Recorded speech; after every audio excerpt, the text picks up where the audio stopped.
Le projet donc s'intitule Service Learning. Donc service parce qu'en fait les étudiants ils fournissent un service à la communauté, et learning parce qu'en même temps ils apprennent un sujet qui les intéresse.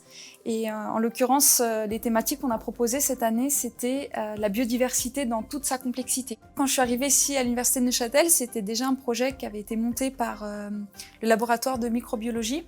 Et moi, j'avais envie de les rejoindre dans cette initiative et d'apporter la thématique de biodiversité plus large. Les étudiants, pendant tout un semestre, ils développent une activité pédagogique pour les élèves des classes. Donc on travaille avec ils travaillent avec des enfants de 6 à 12 ans.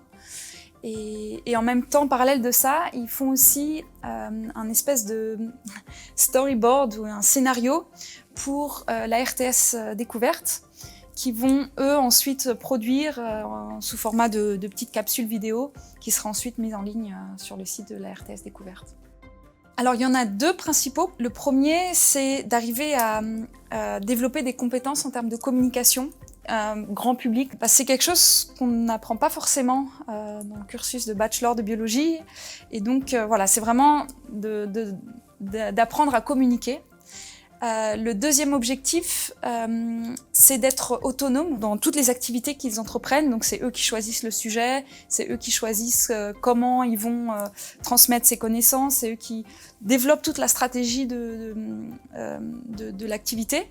Et donc en cela, ils sont vraiment autonomes du début jusqu'à la fin. Concrètement, j'ai employé une personne qui est chargée de cours qui s'appelle Valérie Visbro. Elle a vraiment un master en communication et puis elle utilise aussi les capsules vidéo dans son enseignement à elle. C'est elle qui fait le coaching des étudiants par rapport à cet aspect-là du cours. Donc elle leur explique comment on peut préparer un storyboard pour une capsule vidéo, comment est-ce qu'il faut communiquer auprès du grand public.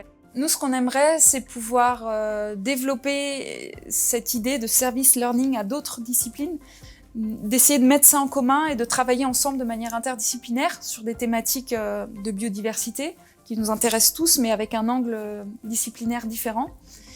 Et puis, la deuxième chose, c'est élargir en termes de spatial, en fait, donc plus d'écoles, plus de classes, peut-être même à d'autres cantons. S'il y a d'autres universités qui voudraient utiliser cette même stratégie d'enseignement, on leur proposerait voilà, un peu un protocole.